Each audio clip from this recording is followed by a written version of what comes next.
have that fear of trying. You went for it and you applied it to your life. And it's the best feeling when you learn something, you apply it, and you feel better. You see those results. You see that 1% progress. There's two wolves in your life. There's one wolf that's chained up in the dark, and there's one wolf that's chained up in the light.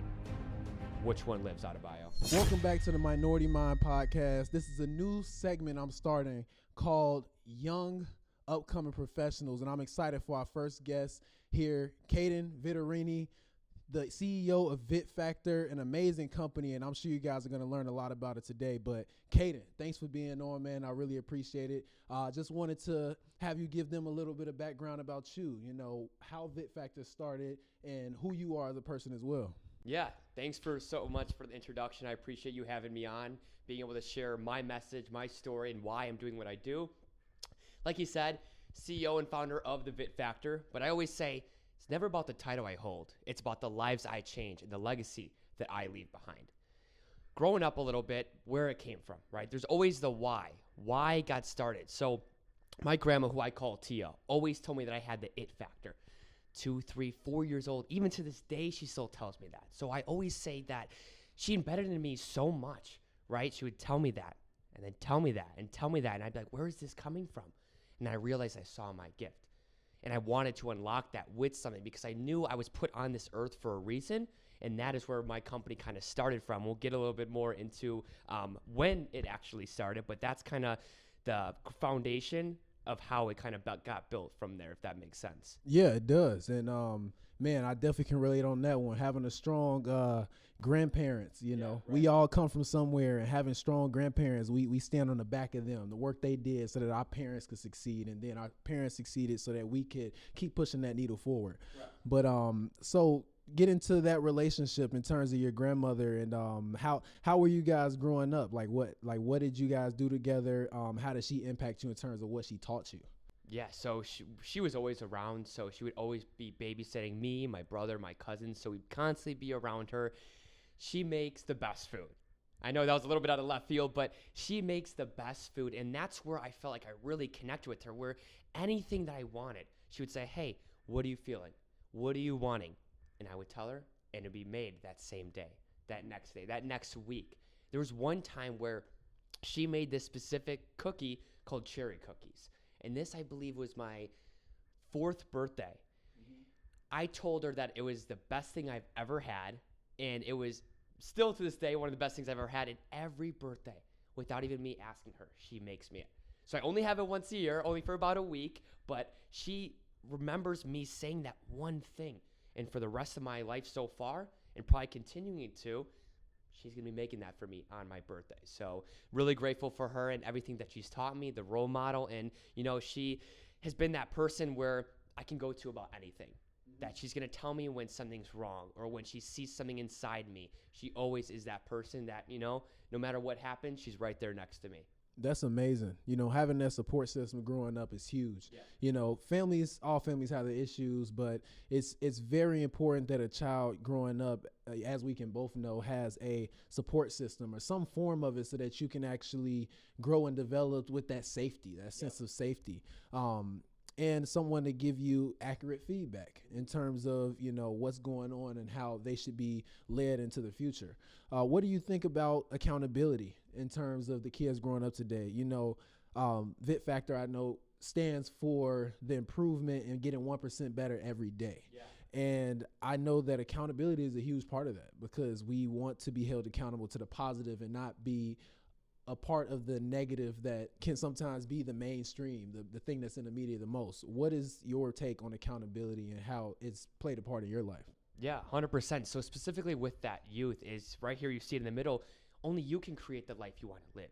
You have to hold yourself accountable because I see a lot of days now where people will just point the finger. I'm not this person because of them. I'm not where I want to be because of this situation. Well, what part did you play in that? What's going on? How is that affecting you? Why don't you take control, take a step back from that situation and say, okay, how am I going to hold myself accountable? And that's the biggest thing I really do teach. And like you said, our other motto is, so it's only you can create the life you want to live and then 1% better every single day because people want fast growth, want fast progress, good results immediately. That's not how it is. right? Like for an example, when we put food in the microwave, we want it quick. Oh, we have to wait 2 minutes. Well, you got to give it some time until it's ready to be done. That's how it is for growth. So if you focus on holding yourself accountable, 1% progress every single day, 1% better every single day, you're going to get to that point that you want to become, that you want to achieve. And that's the biggest part, is holding yourself accountable. And I think that's why I'm really pushing on the youth for that, is to start them when they're young, when their minds are developing, and not when they get to their 20s and 30s and they're trying to figure out everything in life, and life is coming at them in many different ways. Starting them young, that, hey, you decide who you become.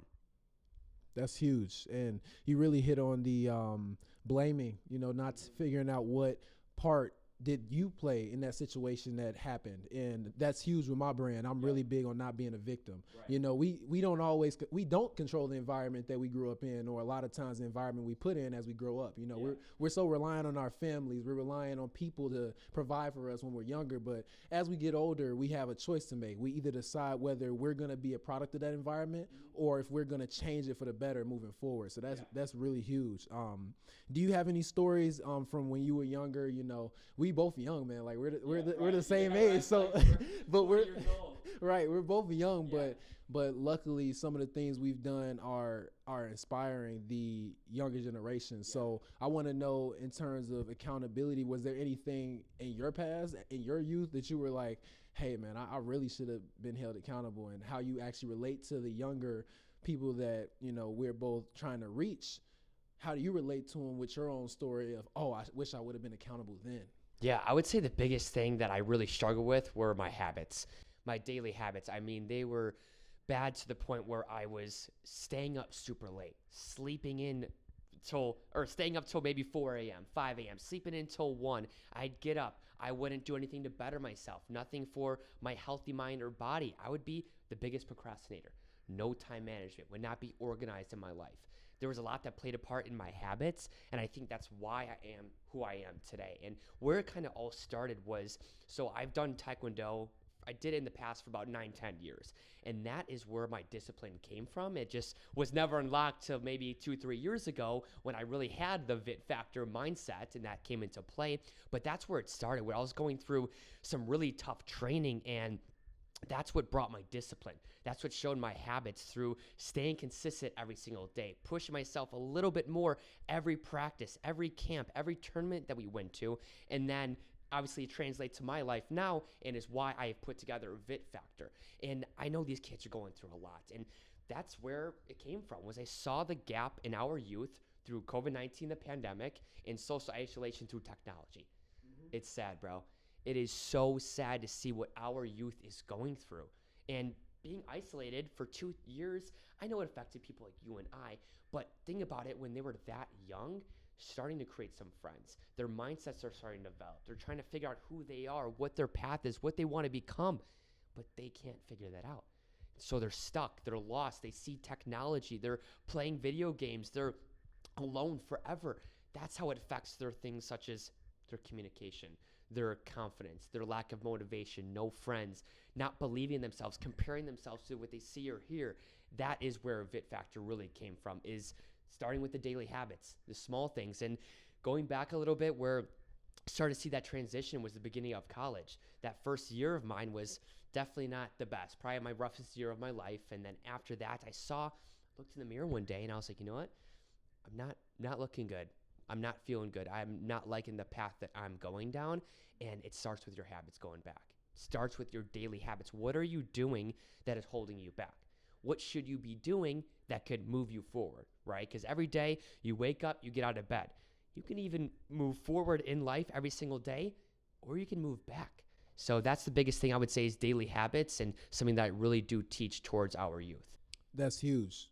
We are what we repeatedly do. Mm-hmm. And I think that you can hear something. You can hear something so profound as that and not necessarily have it resonate with you. Right. Which, as kids, a lot of times our egos are huge because we haven't really been through anything. Right, yeah. So we get these messages from our parents or from people outside, and we don't necessarily let it sit and just linger in our hearts and our souls, and realize that really isn't true. What we repeatedly do, the actions we repeatedly took, we turned into the person that you would characterize as doing those habits. You know, someone who repeatedly does drugs, for example, in the behavioral health field, which I'm a counselor in the behavioral health field, they would be diagnosed with a certain condition. And it's the same thing with anything else. There's signs and symptoms of the person you want to be. And if you do not fit the description, then you're not that person. So we do have to pay attention to those habits. That's really huge. Let's get back and kind of dive into the habits, because you really did hit on how those are very important. What are some habits that you think the youth, if there was just one habit, the first one you probably addressed with someone, what habit would that be to really impact someone's life who's trying to change it for the better? I think using your calendar. It sounds so simple, and people are listening to this might be like, oh, using your calendar, how can that change your life? If you lay out your life every single day and wake up and open your calendar and say, okay, this is what I have to do, you're prone to go and do it. If you look at your calendar and there's nothing there from, let's say, 8 a.m. to 10 p.m., your day's just going to be a free-for-all. You're going to have no layout, no foundation towards that success, that happiness, maybe what you're wanting to achieve that day. So the biggest thing I would say is that scheduling and that organization through your schedule. It's so important. And when I started utilizing that, I saw how much I was getting done in one day. Looking at my past and looking at my calendar a couple of years ago, there was nothing. I didn't even know if I had the calendar app at that time, but something so simple as that, by putting in maybe calls, when you're even going to wake up, when you're having breakfast, lunch, going to something with family or friends, anything at all, put in your calendar, because I promise you, it's the best habit you can get into. So that's the one thing I would say that will be the ignite towards that success with those habits, because once you put that in your schedule, other habits will fall in line, such as you going to bed on time, you waking up on time, you making sure you're getting 3 meals a day, getting to the gym, scheduling time for yourself, for others. Starts with your schedule. That's huge. And it is such a small habit that people underutilize. I started, once we graduated and got into the real world, I realized how many things can just sneak into your schedule. So definitely I started with like an Amazon to-do list. And even now, like I don't use my phone calendar as much. I have a paper calendar. I actually carry a calendar book in my bag, like with me almost everywhere, because I found that me writing it down helps so much. I'll schedule it weekly and I'll do it on Sunday. Like, okay, let me plan my week. And then as day by day, end of the day, I'm like, okay, do I have to add anything, change? Like, that's how I do it. So it's huge. Like, it really makes you 10 times more productive than if you were just going day by day, like, let's see what happens. But that's big. That's huge. What is something that you would say helped you be able to learn those habits? Like, was there someone who instilled the, managing your time better into you, or was that something that you learned through social media? Because I know the older generation, they'll talk a lot about reading books and learning things through books. But today we have social media, and quite honestly, if you're looking for good information, you can find it. So how is that habit building instilled into you? Yeah, I just realized growing up that you just need to take control of your life. And that's what I was realizing through leading me to procrastinate, forgetting about homework, little things like that, or even forgetting to call somebody or respond to a text or to show up for something. I show up late. Oh, I thought it was 1:30. I didn't put in my calendar. It was actually 1 o'clock. Just things like that is where the learning lessons came from. Where now looking back, I'm like, okay, I should have taken control of my calendar, but I saw the effect it was having on me. The little things, right? Showing up a little bit late, forgetting a homework assignment because I didn't write it down. Not because I didn't want to do it, because I didn't write it down. So little things like that is just the most important thing, and that's probably where the habits came from, is those learning lessons. And that's what life is about, is failing, making mistakes, but instead of getting down on yourself and being like, oh, I suck, or life's too hard, or I give up, or I'm going to quit, or whatever you're telling yourself, take a step back. Clear your mind. Say, okay, you know what? That didn't go the way I wanted it to go. But what can I do for next time to make sure that doesn't happen again? You know what? If it happens again, what can I do even a little bit better to make that tweak and that adjustment to my life to see that result that I want? Right. Huge. A lot of life is trial and error. Yeah. And you can be smart about it, right, and learn from other people's mistakes, and then, try the things that they teach you. Or you could go throughout your entire life learning lessons the hard way, and then, that leads down a very, very hard, like tough path. Right. But that's huge. Learning from your mistakes is a big part of that is being self-aware. Self-awareness is the key to learning from whatever trials or things that you've gone through. Because without that, you might think to blame the world, quite honestly. You know, when you look at the world and what happens to you and you don't realize that, like, what made me do this? Like, what made me get into this situation? Everything can be looked at that way, from failed relationships, failed businesses. That's huge, and it's good you were able to self-reflect, like, and really say, oh, yeah, I need to get better here. But let's talk about connection, because, you know, I know Vitt Factor is big on connection, communication. That's one of your specialties in helping the youth and teaching them that. How was that instilled into you, man? I know I truly like talk about social anxiety because that's what I struggled with for the longest. I had to force myself out of being this anxious kid by doing sales. I took a sales job really early, like right out of high school, and figured that, like, if I was going to get anywhere, I had to learn how to communicate. So I would do constant Zoom sales calls and learn how to communicate and figure out how to get my point across and learn how to sell. That is what pushed me out of that that chokehold, I would say. But what got you into that, and what communication tips would you leave for people who wanted to communicate better? Yeah, so to start off a little bit, so I'm a life coach. So it's much different than a counselor or a therapist or someone like that. So I work on the things that people are good at, and how you can become the best, how you can become even better within that, but also at the same time, things that are holding them back, things that they're going through, things that they want to pull themselves out of. I've always been a good communicator, but again, going back, looking at what our youth is going through, it's a huge gap. Communication is the number one skill, I believe. Think about it. How many people you're going to be talking to for your whole life? Even things such as like ordering your food at a restaurant. How many times you're going to do that forever? So becoming a good communicator, I believe, is the number one skill you can have. So many different tips and techniques that go into teaching the youth, but also people like you and I, Adebayo. So I believe it starts with your body language. That is your energy and attitude before you say your first words. If you're sitting in a room, you're slouched over, your head's buried in your phone, you're not making eye contact, you're not showing any facial expressions, you're telling the room, you're telling the person you're talking to, you got better things going on. You don't want to be in a conversation. So communication starts even before you say your first words. It's telling that person how you feel. Leading into the next thing is that first impression, right? It takes 7 seconds to make that first impression. So by the time you introduce yourself, they're already putting their images and thoughts of how they view you, how they think about you right in that moment. So you really want to come off strong, and that starts with your body language. Like I said, you walk up in a conversation, and that's what I see with a lot of our youth. Their head will be down. They won't be making eye contact. They'll be fidgeting. That's telling whoever, I'm nervous. I'm low confident. I don't want to be talking to you. I have better things going on. People are going to think about many different things. Leading into the conversation, conversations are question-based. You're asking questions back and forth, kind of like a podcast. You're asking, I'm answering. We're going back and forth. That's a conversation. You want to get to know the other person. So open-ended versus closed-ended questions is the most important thing, because people don't realize there's different types of questions. They just think it's questions. So asking closed-ended would just be yes or no, or simple answers like, okay, what's your favorite color?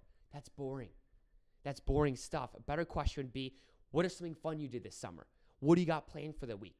That allows the person to respond with so many different answers rather than a yes or no, or having a couple answers in mind.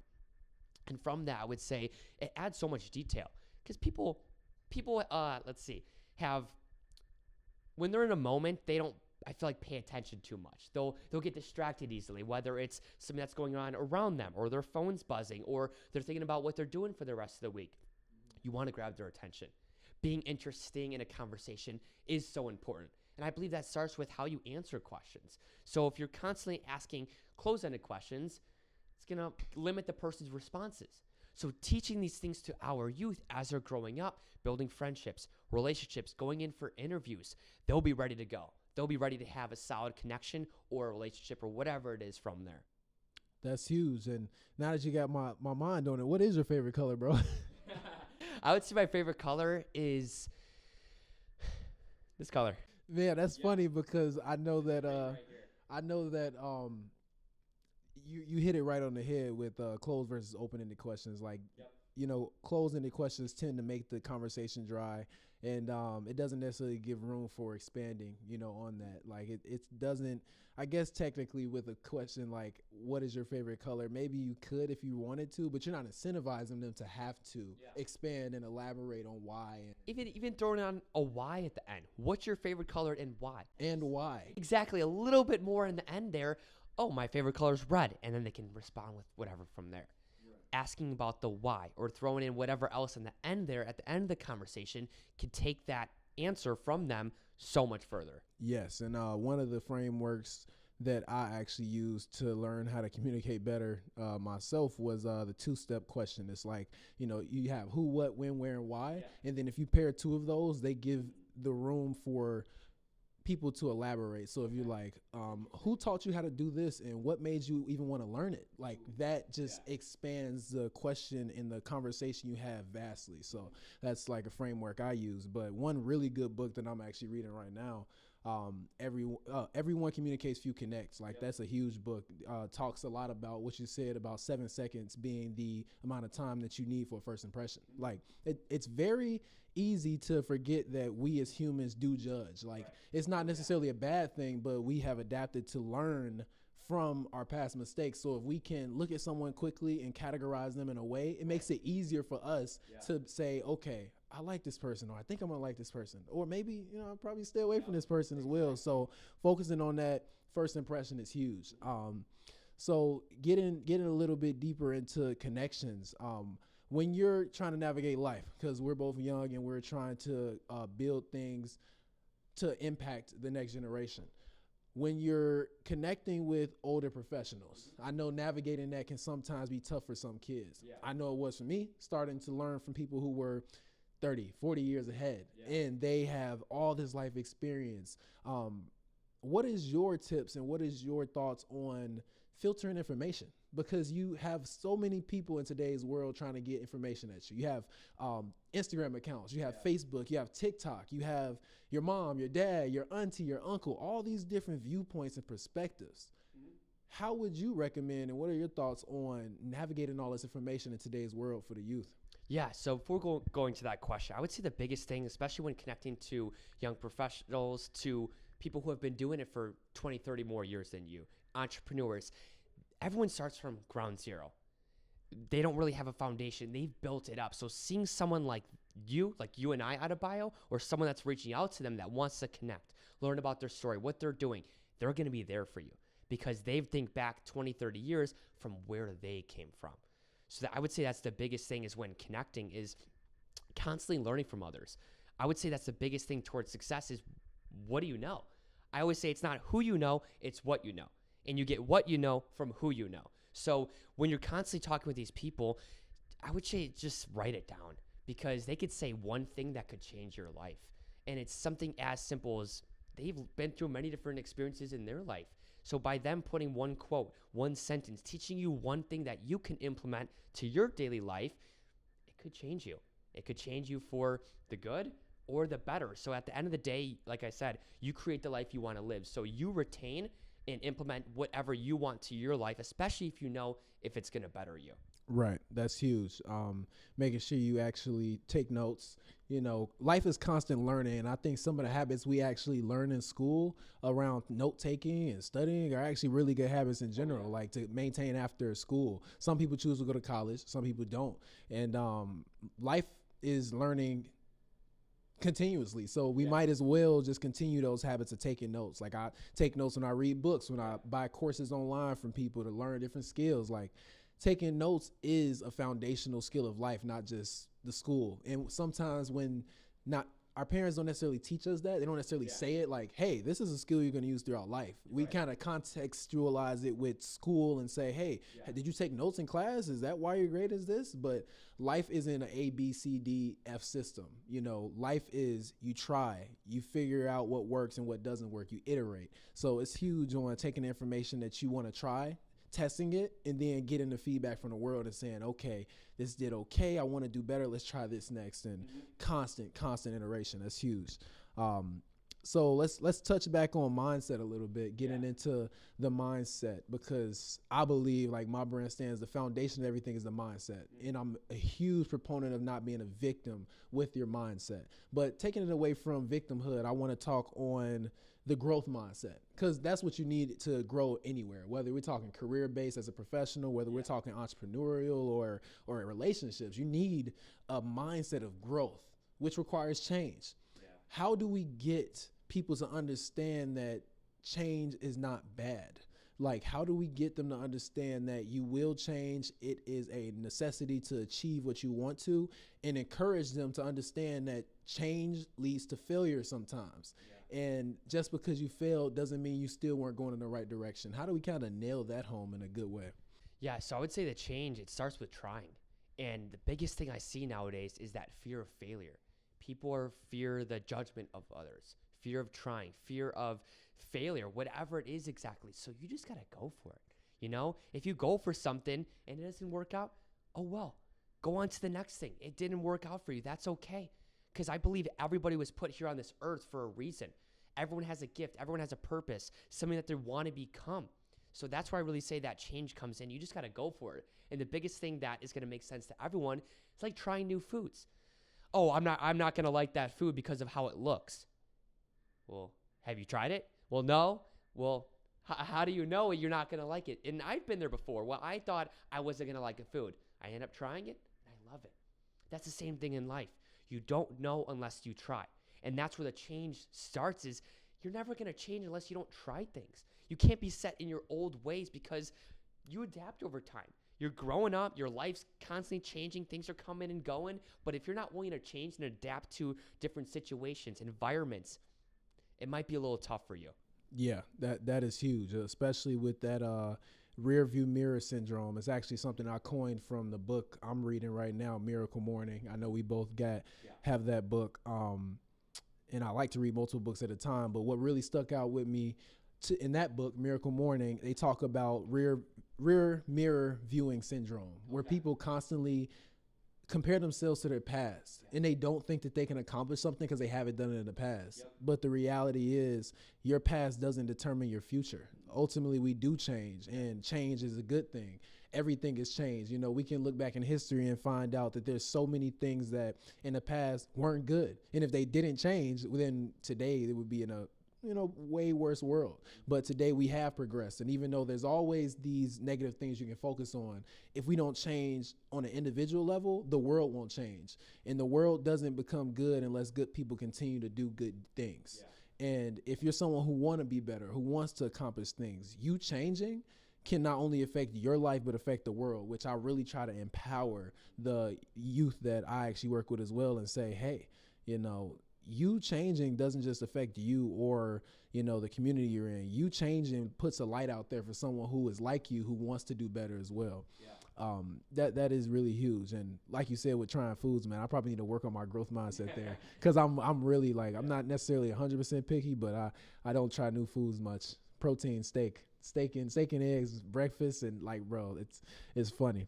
But so that's huge on the mindset end. I have a framework, the curriculum I built out for coaching and things like that. It kind of starts with mindset, moves over to habits, then moves over to network. Because like you said, it's not necessarily who you know, but what you know. But you can get the what you know from who you know. Yeah, right. So, and it's such a big cheat code. Yes, it's such a huge cheat code to be able to meet people who are ahead of you and learn from them. But it requires you being humble. Because people will tell you, you'll meet them and they'll say, no, to accomplish this, it requires this. In which you having no experience and you saying something different than what they're trying to teach you, your ego is getting in the way of they're telling you this is what's going to help you achieve that goal. And because you just can't see it from your perspective, you don't believe them. How do you think that young people, because especially in today, we have to humble ourselves to the fact that we haven't lived as much life as others. So we learn from people. How do we get rid of that ego and really take in what people are trying to instill in us? Yeah, so I would say the ego really comes from fast success. I would say that's the biggest thing, is life's about building who you are. If you see fast success overnight, that's I feel like where that ego really comes from. But slow success builds that character, right? That confidence. I always say there's a big difference between ego and confidence. People tend to mix those up a little bit, but focusing on being confident in yourself, because I've seen it a lot where people have that ego, even with people who are more famous than us, or in the future, maybe they're an NFL player or they're a musician or actor. The ego will kill them.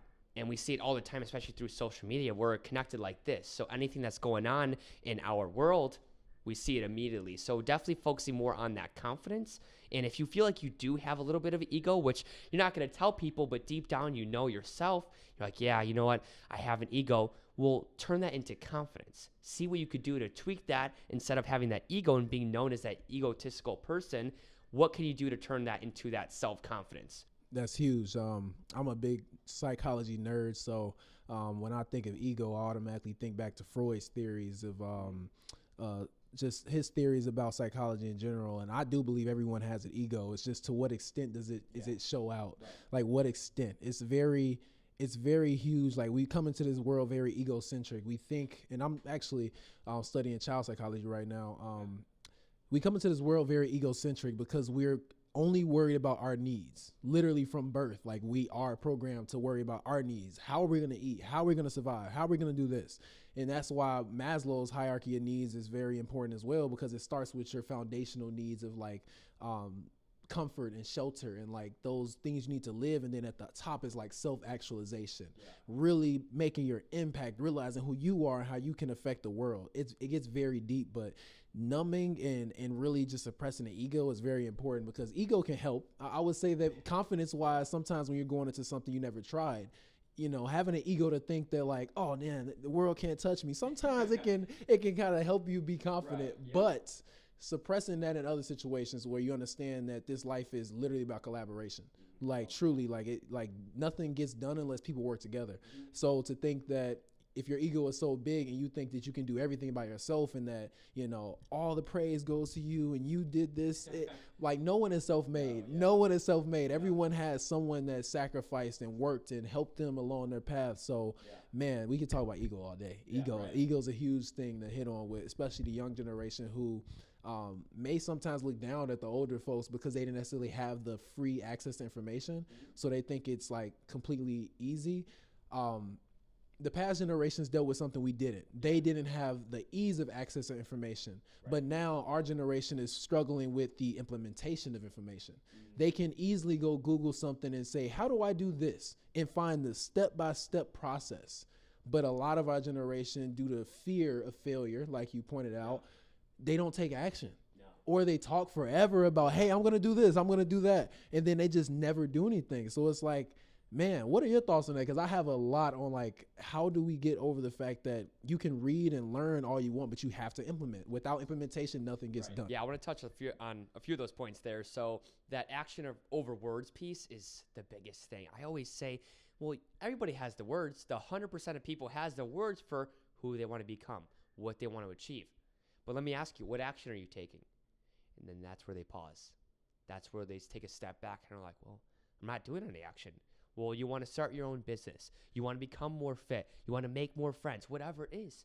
But what action are you taking? I say that 99% has the words, or 100% of them, but the 1% are willing to take that action to become what they want to, who they want to become and what they want to achieve.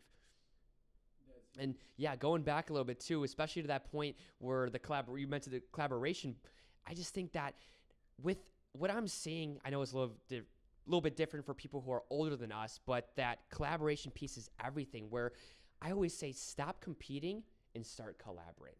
Because like you said, nobody is self-made. So once you realize that you're not going to be able to do it alone, you're going to have to learn from others. You're going to have to see what they're doing that you shouldn't be doing, and constantly maybe to collaborate like you and I are doing. So we're putting together this podcast. It's obviously your podcast. You're bringing me on to share our message. I know you're doing this with a lot of other people, but a podcast wouldn't be a thing unless you collaborate. Right. So that point to just stop competing and focusing on yourself, rather than that, say, okay, how can we collaborate? How can I help this individual? How can we give more than we take? And that's the biggest thing, is people are constantly wanting to take more than they give. So That's a lot what I'm seeing nowadays. That's huge. A lot of people are entitled in a sense because we do have it easy. I feel like I'm an old person at heart sometimes because I do think that we have it easy than the last generations. Like we have a lot of benefits that they didn't have. We definitely have certain downsides that they didn't have as well.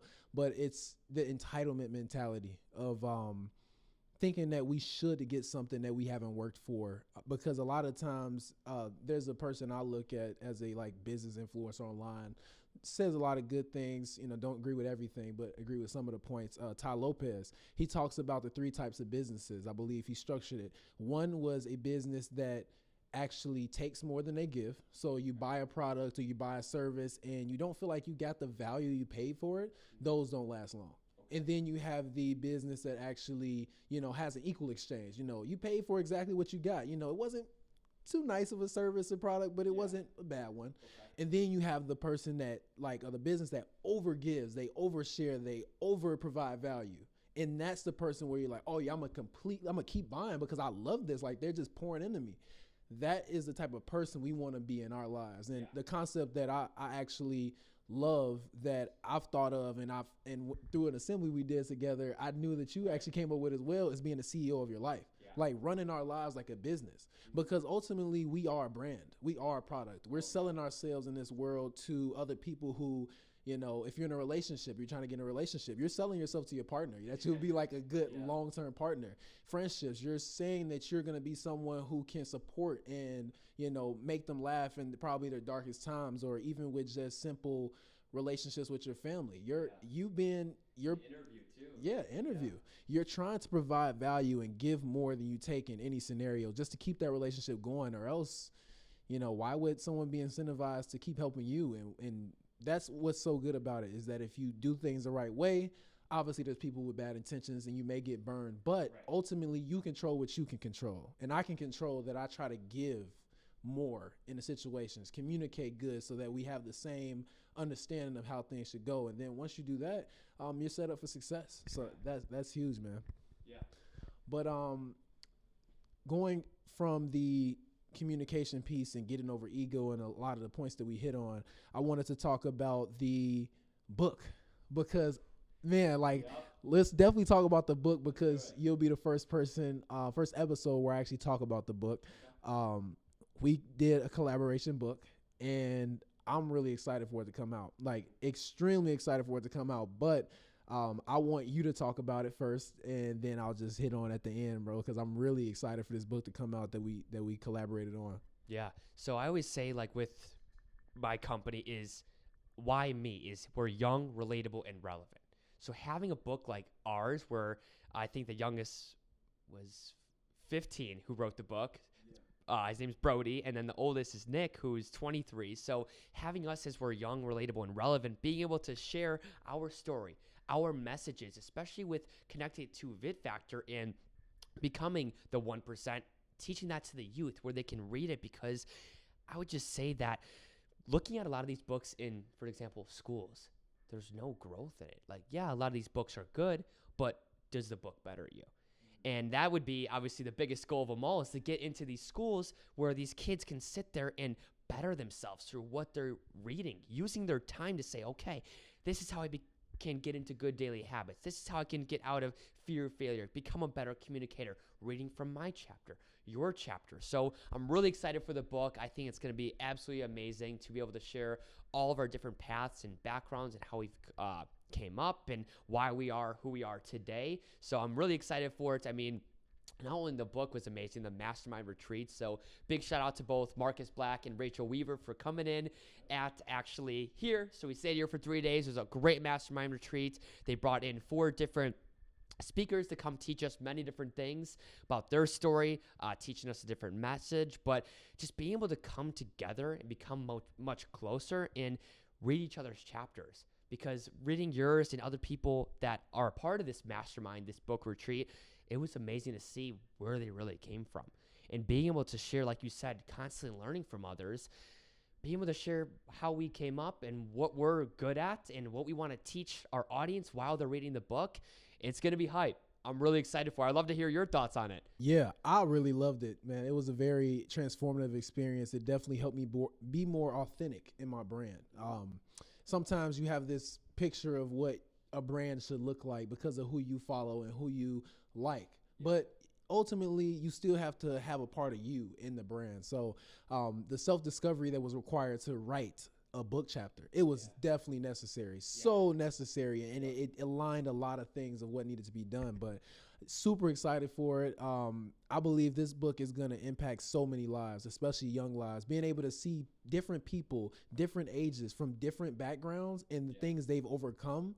And like, even if just one of our stories impacts someone a little bit and brings them closer to the life that they want to live, this would be a massive success just on one life being changed. But I know that we'll change many lives with that book. And moving forward, I definitely want to make sure that there is a book that comes out where we continue to, collaborate more. We continue to give more lessons, because ultimately life is just a bunch of lessons and things that we overcome. By the time we are, 30s, 40s, we'll have more lessons. We'll have even more lessons to give back to our generation and those younger and even those older who haven't been through the life we've been through, but can learn from the lessons that we've learned. And the mastermind was amazing. So much information. Shout out Marcus Black and Rachel Weaver. Like, so much good information that was immediately applicable. Immediately I took action on like everything. Like, took action on everything. It was like, oh yeah, this is going to be transformative. This is the retreat. This is what we're going to look back on and be like, oh wow, this changed a lot. This catapulted everyone in that group. But that was amazing. You have that fear of trying. You went for it and you applied it to your life. And it's the best feeling when you learn something, you apply it, and you feel better. You see those results. You see that 1% progress. Really is such a good feeling. So it was really amazing to put my thoughts into paper, because I'm not a big person with journaling. I know you're talking about the scheduling, how you like writing it out into a calendar, but mine's like all on my phone. So I go into the calendar app, I'll write everything in my notes. So I'm not a huge writer, but being able to actually sit down, think about my story, why I am who I am today, my come up and what I am achieving today, wanting to become, so much that is going into that. So being able to sit down and really think about my personal brand was just, it truly was amazing and allowed me to unlock so many different things in my mind and be like, wow, really crazy to look back on your life and think about everything that you've experienced. Now being able to share it and teach some things where the audience, the reader, is going to say, I can relate to that. I know what he's going through. I know what he's trying to make happen. That's what I want to become. That's what I want to achieve. And now getting to the second paragraph, this is how he made it happen. So being able to share all those different things, it's going to be so great. It's going to be top tier. It's going to be life-changing. Yeah, for sure. And I definitely think that when we look back at this in the future, it's going to be one of those things where we won't even realize the amount of like impact and amount of just leaps forward that writing a book does. Because I actually do. I've written before. I've always written, but I've never written my story. Yeah. That's the weird thing. It's like I write educational content. I read books. I make content online. I have a backlog of YouTube episodes that by the time this episode comes out, there'll be a lot more content on my YouTube channel. But it's very interesting how writing about other things and educational wise and like tying in stories from your life there, once you know your own story and you really embed it in all of the things you write, it brings more life to everything. So when it comes to branding, building a personal brand today, and just in general building brands, you have to put part of yourself in there. You really have to get to the heart of who you are, why you are the way you are, and how did you get here. It really just catapults everything. But man, this has been a great episode so far, bro. I don't even think that we could add more value in the time we have right now. But is there anything you want to talk about that I didn't hit on? Anything you want to leave the viewers of this with? Because I definitely think this has been great how it is, and shared a lot of value today. Yeah, so I would say the biggest thing that I want to leave our audience with is, I get it's tough that life gets in the way, right? Things going on in your life with family, friends, relationships, even you personally, even what we're seeing on social media. It's tough going to scroll on Instagram, Twitter, Facebook, and seeing all the craziness that's going on, but you can't let that affect you. And I know that leads us to be negative towards yourself. So last thing I want to talk about is that positive self-talk, because I think that translates to your communication skills, your motivation, your confidence, your drive in life is how you think about yourself. So there's one quote that I've heard that, I'll say it first. So there's two wolves in your life. There's one wolf that's chained up in the dark, and there's one wolf that's chained up in the light. Which one lives, Adebayo? Wow. The one chained up in the light. It's the one you feed. It's the one you feed. So if you're constantly thinking negative toward yourself, being down about your life, who you aren't becoming, what you're not achieving, well, how do you think it's going to get better? How do you expect it to get better? But if you're constantly feeding the light wolf, being positive towards yourself, that's where you're really going to pull yourself out of whatever you're going through at that time. So definitely, I think that's the root of everything that I believe is just staying positive towards your life. And I get it's tough. It's tough to stay positive sometimes, but you got to pull yourself out of that and keep going in life. Keep becoming 1% better. Keep taking that next foot forward, even through the toughest times. Wow. I like that quote because it definitely hits on the victim mentality a bit, because you really can't focus on everything bad and make the decision. Ultimately, we can only choose how we react to what happens to us. And if we choose to focus on that negativity, that's what our life will bring. So that's huge. Man, I appreciate you for being on the podcast. I think this is really good. Yes, we're definitely so going to have a great episode again. I want to do repeat episodes with people as we grow, like especially the young professional segment that we're doing. I want to make sure we continue to grow, see how people have progressed and like how much impact Vitt Factor is doing, because I know it's going to continue making great impact into the future. Thank you. Yeah, no, thanks so much for having me on. Adebayo, it's amazing to be able to share my message and my story. And definitely follow me on all social medias, Vitt Factor, and big things coming for Adebayo. So I'm excited he's a part of our mission and movement. Yes, sir. I'll put all his links in the description, and you guys can follow him on social media from there. Perfect.